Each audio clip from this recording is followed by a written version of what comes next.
Hello, good morning student. Sharma technique class में आपका फिर से स्वागत है।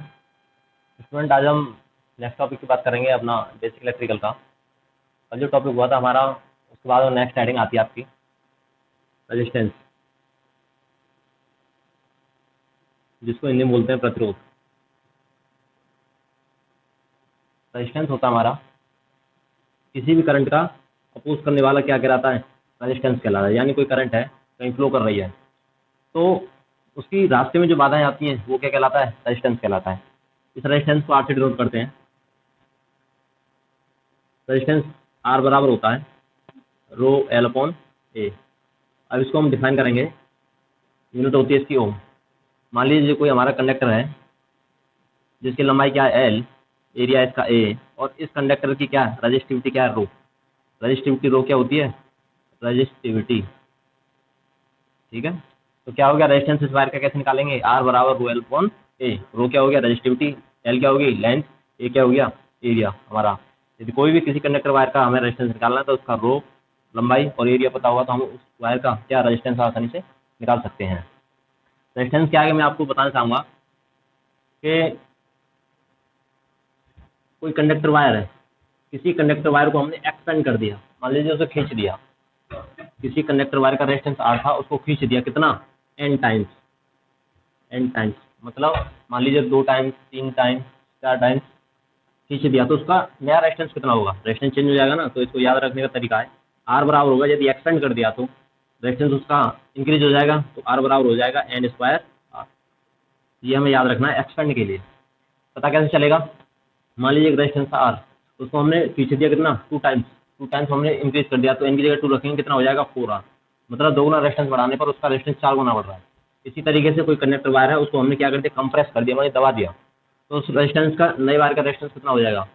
हम पढ़ेंगे आर बराबर आर अपॉन एन स्क्वायर। ये न्यू आर है अपना नया रेजिस्टेंस निकालने का। प्रतिरोध R upon N square. N square वही सेम कंडीशन, मान लीजिए उसको 2 टाइम्स का कंप्रेस कर दिया, नया रेजिस्टेंस कितना हो जाएगा? आर अपॉन, मान लीजिए 2 यहाँ करेंगे तो कितना हो जाएगा? आर बाई 4 हो जाएगा। यदि 2 गुना हमने उसको कंप्रेस कर दिया तो 4 गुना कम हो जाएगा वो रेजिस्टेंस। ठीक है स्टूडेंट, यही आपकी रेजिस्टेंस की बात। बहुत इंपॉर्टेंट क्वेश्चन है, इससे आ भी जाता है। ठीक है, आगे हम चलेंगे न्यू टॉपिक। यूक्लिशियल टी सेकंड के हिसाब से सभी इंपॉर्टेंट क्वेश्चन कराए जा रहे हैं, इससे बाहर कोई क्वेश्चन नहीं आएगा। और यही क्वेश्चन आएंगे, इन्हीं इतने मोस्ट इंपॉर्टेंट क्वेश्चन है कि इसी में से क्वेश्चन आना ही आना होता है। आगे हम पढ़ेंगे इसी रेजिस्टेंस का रिलेटेड ओम्स लॉ।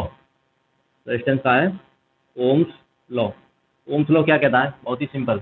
किसी कंडक्टर वायर में, ये मान लीजिए कंडक्टर है हमारा, इस कंडक्टर वायर में जो हमने वोल्टेज दिया है, मान लीजिए वोल्टेज दिया इसको V, किसी कंडक्टर में वोल्टेज दिया V, तो उस कंडक्टर में फ्लो होने वाली करंट, जो वोल्टेज होगा हमारा, इस करंट पर डिपेंड करेगा। मतलब V प्रोपोर्शनल टू I। ये क्या कहलाता है? ओम्स लॉ कहलाता है यही। यदि हम किसी कंडक्टर में वोल्टेज बढ़ा देंगे तो करंट भी क्या हो जाएगा? इंक्रीज हो जाएगा। करंट कम कर देंगे तो वोल्टेज भी क्या हो जाएगा? कम हो जाएगी। मैं इस प्रोपोर्शनल को हटाऊंगा तो V बराबर हो जाएगा I इंटू आर। मतलब इसकी जगह, प्रोपोर्शनल की जगह आर आ जाएगा। आर हमारा क्या कहलाता है? कॉन्स्टेंट। कॉन्स्टेंट जिसको बोलते हैं हम resistance, voltage, current and resistance. Ohm's law में पूछा जाता तो V प्रोपोर्शनल टू I और V बराबर आई आर, दोनों में से कोई भी ऑप्शन में आकर के आपको टिक करना है। ठीक है, अगला मान लीजिए V मेरा यही है, आर में इसके नीचे ले आया, V अपॉन आई बराबर क्या रह गया? V अपॉन आर बराबर आई। कोई स्टूडेंट कहता है कि हम करंट को इंक्रीज कर दें तो क्या रेजिस्टेंस बढ़े, कम होगा? फॉर्मूले के हिसाब से तो कम होना चाहिए, लेकिन क्या होगा? ये क्या है यार? कांस्टेंट। ये हमेशा कांस्टेंट ही रहेगा, इसकी वैल्यू चेंज कभी नहीं होगी। जैसे 5 ओम है किसी वायर का रेजिस्टेंस, तो 5 ओम ही रहेगा, इससे ज़्यादा कम ज़्यादा नहीं हो, चाहे हम वोल्टेज बढ़ाएं चाहे करंट बढ़ाएं। ठीक है, एग्जाम के हिसाब से बहुत मोस्ट इंपोर्टेंट क्वेश्चन है ये।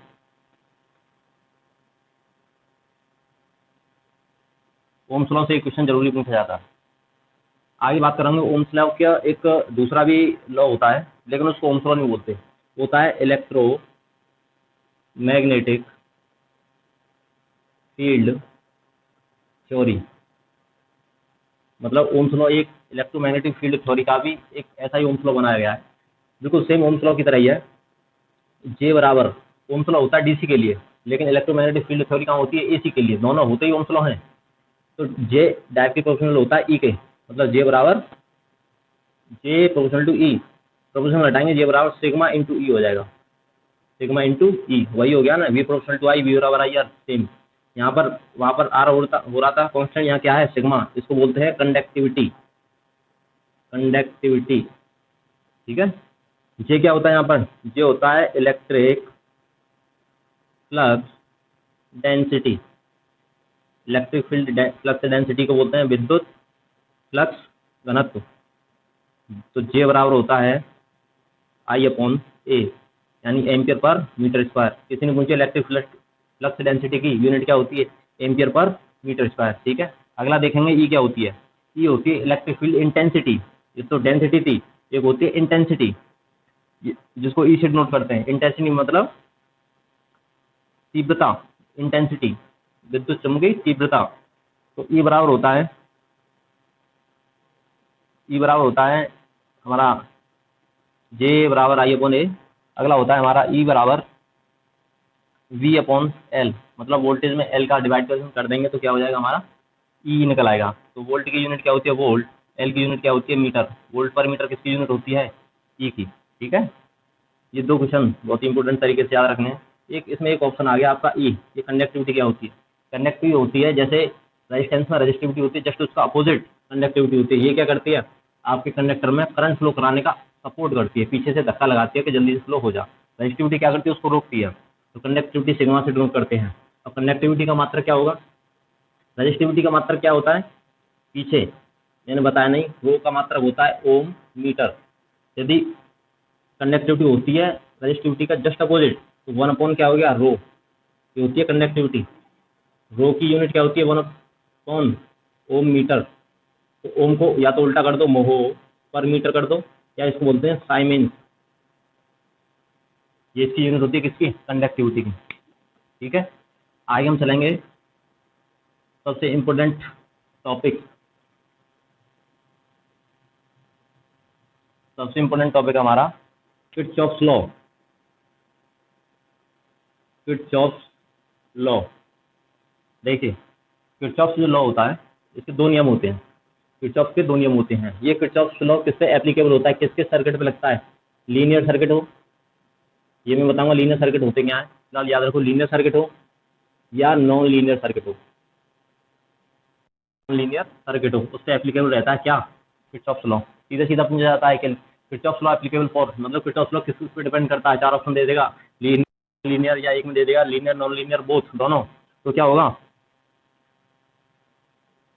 लीनियर नॉन लीनियर दोनों, ठीक है, दोनों रहता है। इसका फर्स्ट लॉ होता है, फर्स्ट लॉ बोलो या इसको बोलो KCL, Kirchhoff current law. Kirchhoff current law हमारा क्या कहता है, समेशन ऑफ ऑल करंट क्या होनी चाहिए, जीरो। किसी भी जंक्शन पॉइंट पर समेशन ऑफ ऑल करंट की वैल्यू कितनी आएगी, जीरो। ये कहलाता है हमारा किरचॉफ लॉ, ठीक है। किरचॉफ लॉ ये किस पे डिपेंड करता है, सीधा law of conservation of charge. ये आपको ध्यान रखना है, क्या चार्ज मतलब आवेश संरक्षण के नियम पर सिद्धांत पर क्या करता है, कार्य करता है केसीएल। यही दो चीजें बोलता है कि केसीएल केवीएल किस पर डिपेंड करते हैं, केसीएल करता है आपका लॉ चार्ज पर यानी आवेश पर। दूसरा सेकंड आया लॉ, सेकंड लॉ बोलो या बोलो केवीएल, केवीएल हमारा डिपेंड करता है लॉ ऑफ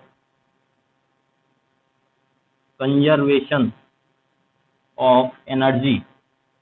ये ऊर्जा के नियम पर कार्य करता है केवीएल, ठीक है।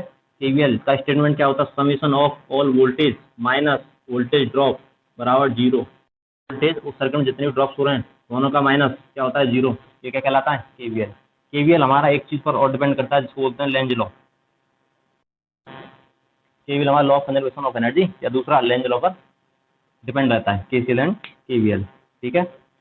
दूसरी बात केसीएल जो होता है हमारा, केसीएल कहाँ पर एप्लीकेबल नहीं होगा, मतलब कहाँ पर नहीं लगेगा। किसी भी केसीएल कहाँ लगता है, करंट लॉ, किसी भी जंक्शन पॉइंट पर, किसी भी पॉइंट पर कोई वोल्टेज सोर्स लगा हुआ हो, सीधा सीधा किसी भी जंक्शन पॉइंट पर वोल्टेज सोर्स लगा हुआ हो वहाँ पर ये एप्लीकेबल नहीं होगा, ठीक है। केवीएल कहाँ लगता है, केवीएल कहाँ लगता है, वोल्टेज, किरचॉफ वोल्टेज लॉ ये लगता है लूप में।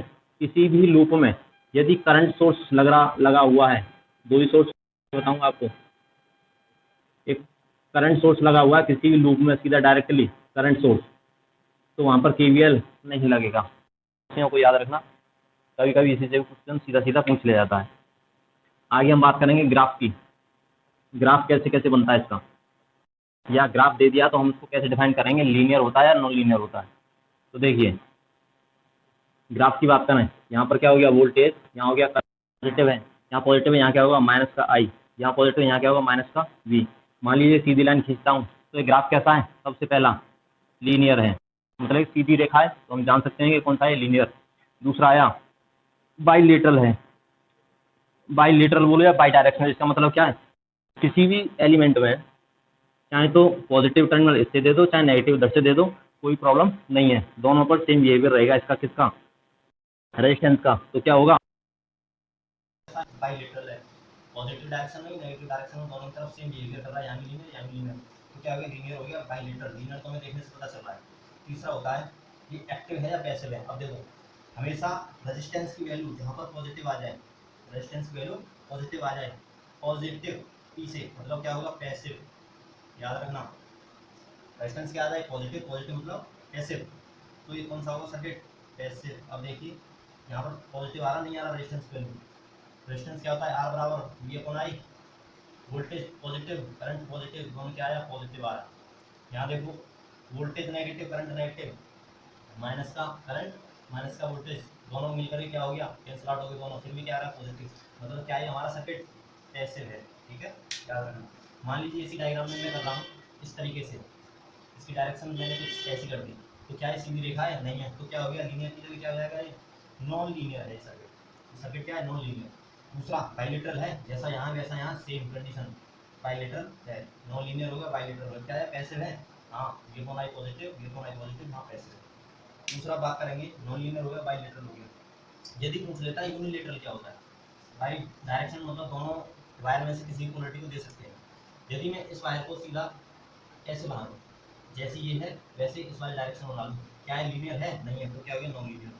दूसरा बाइलेटरल है कि नहीं, जैसा यहाँ वैसा यहाँ है या नहीं है, नहीं है, तो इसका मतलब क्या है, ये नॉन बाइलेटरल है। नॉन बाइलेटरल का मतलब यूनिलेटरल है, क्या है ये यूनिलेटरल, मतलब एक डायरेक्शन में वर्क कर रहा है, ये एक ही डायरेक्शन में। तो देखो इसके ऊपर पॉजिटिव में वर्क कर रहा है, नेगेटिव में नहीं वर्क कर रहा। दूसरा पैसिव देखो है कि नहीं है, पैसिव के लिए रेजिस्टेंस वैल्यू देखनी, पॉजिटिव आ रही है नहीं आ रही, पॉजिटिव यहाँ पर पॉजिटिव आ रही है, लेकिन यहाँ पर रेजिस्टेंस वैल्यू क्या आ रही है, आर बराबर वी अपॉन आई। वी क्या हमारा पॉजिटिव, करंट क्या है नेगेटिव, कितना आ गया नेगेटिव आ रहा है, कितना आ रहा है नेगेटिव। तो क्या है यह एक्टिव है, ये एलिमेंट कैसा है, एक्टिव एलिमेंट है। ठीक है, ऐसे ही इन तीनों चीज़ों से कोई भी ग्राफ देख रहे हो पूछेगा कौन सा है, लीनियर है या नॉन लीनियर है, बाइलेटरल है या यूनिलेटरल है, एक्टिव है या पैसिव है। ठीक है स्टूडेंट, आगे हम बात करेंगे एसी और डीसी की। देखिए एसी और डीसी की बात करें तो देखो एसी सबसे पहले, एसी ये समय ये हो गया, करंट कितनी है 1 2 3 4 5, इस तरीके से 1 2 3 4 5। एसी एसी की बात करें, जिसका समय के साथ साथ समय आगे आगे ऐसे बढ़ता जा रहा है, समय के साथ साथ उसका डायरेक्शन चेंज होती जा रही है, पहले ऊपर थी इधर होगी नीचे होगी ऊपर, तो क्या चेंज होती जा रही है डायरेक्शन, वो क्या कहलाती है, अल्टरनेटिंग करंट कहलाती है। ठीक है, डीसी करंट की बात करें, जिसका समय के साथ साथ जो 0 1 2 3 मान लिया तो 1 वोल्ट है, यहाँ पर 1 वोल्ट की जगह 1 है तो 1 ही रहेगी, डायरेक्शन क्या है समान, कोई डायरेक्शन चेंज नहीं होगी विद रिस्पेक्ट टू टाइम, तो क्या रहेगा ये हमारा डीसी कहलाएगा। ठीक है student, next hour video continue होगी। Okay, thank you.